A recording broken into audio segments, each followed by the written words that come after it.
Monsieur le Président, nous sommes ici face à une délibération qui pose un débat que nous aurons tout au long de cette mandature et qui a commencé avant même notre élection. Ce débat, c'est avant tout, à mes yeux, celui de la cohérence. L'intégralité de votre stratégie est basée sur une logique: la réduction des émissions de gaz à effet de serre sur le territoire. Vous passez là à côté d'une réalité particulièrement bien mise en avant par le rapport qui date de septembre à peine du Haut Conseil sur le climat, qui distingue à très juste titre les émissions territoriales, celles que vous évoquez, et l'empreinte carbone globale, qui prend en compte émissions territoriales, bien sûr, mais aussi émissions liées aux importations et exportations, c'est-à-dire les émissions qui sont liées au modèle économique de la globalisation à outrance. Et c'est là que vous achoppez un peu à chaque fois. Nous vous l'avons déjà fait remarquer par ailleurs. Vous semblez tout d'abord agir comme si notre territoire était isolé de tout. Pour prendre une image connue, vous nous expliquez que le nuage de carbone va s'arrêter aux frontières de la métropole.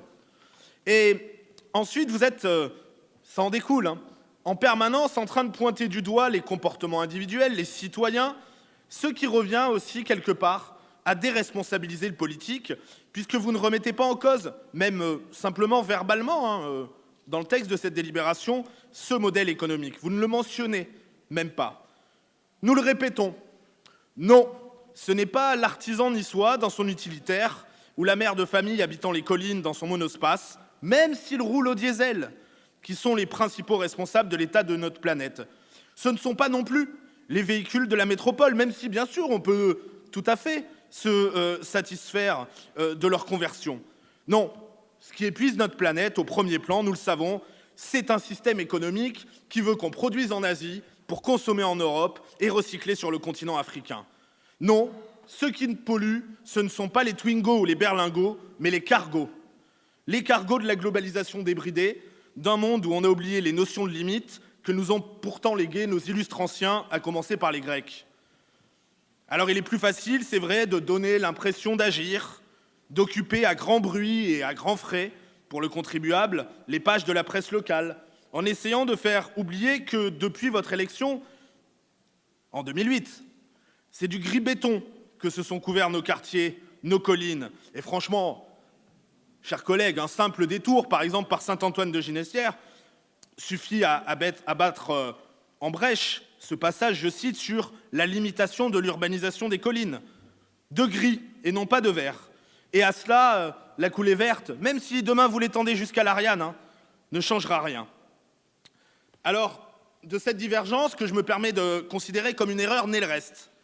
Vous avez bétonné ou laissé bétonner la plaine du Var et vous vous retrouvez aujourd'hui à faire un parc paysager et à chercher à sauver de ci, de là, des terres agricoles. On hésite entre tant mieux et tant pis. Parce que les émissions sur le territoire sont pour vous l'alpha et l'oméga, vous faites la chasse aux bagnoles, en accompagnant avec docilité, parfois même avec zèle, l'idéologie du moment. Mais pensez-vous sérieusement qu'une prime de 1 000 € sera suffisante pour faire acheter des véhicules électriques? Vous savez combien c'est, Monsieur le Président, un utilitaire berlingot en électrique? C'est 35 000 €. 35 000 €. La réalité de la politique de chasse aux voitures que vous mettez en œuvre dans le centre-ville, c'est aussi une chasse aux pauvres. Elle peut se parer là aussi de belles intentions, mais ça n'est rien de moins. Les familles les plus modestes, et d'ailleurs de plus en plus les familles tout court, les habitants les plus modestes sont petit à petit chassés de cette ville. Ils ont été rejetés, sortis de cette ville par la folie conjointe des bas salaires et des hauts loyers, par la fuite de quartiers populaires devenus quartiers immigrés, et maintenant, on va dire aux réfugiés des périphéries qu'on ne veut plus les laisser entrer dans la ville, pas avec leurs vieilles bagnoles. Les prolos, vous restez à l'entrée. Tout ça pour venir ensuite, bien sûr, nous parler de mixité sociale à longueur de délibération. Vous voyez, là aussi, c'est incohérent. Monsieur le Président, nous ne sommes pas en opposition frontale avec tout ce que comprend cette délibération, bien sûr. Et nous avons d'ailleurs souvent des échanges intéressants, je crois, ici ou au conseil municipal, avec notre collègue Richard Chemla, dont je salue l'ouverture d'esprit et la volonté constante de dialogue. Mais nous avons une vraie différence de fond. Antimondialistes, localistes, protectionnistes, nous pensons clairement que c'est le système à tuer la planète et à tuer les peuples, qui doit être remis en cause.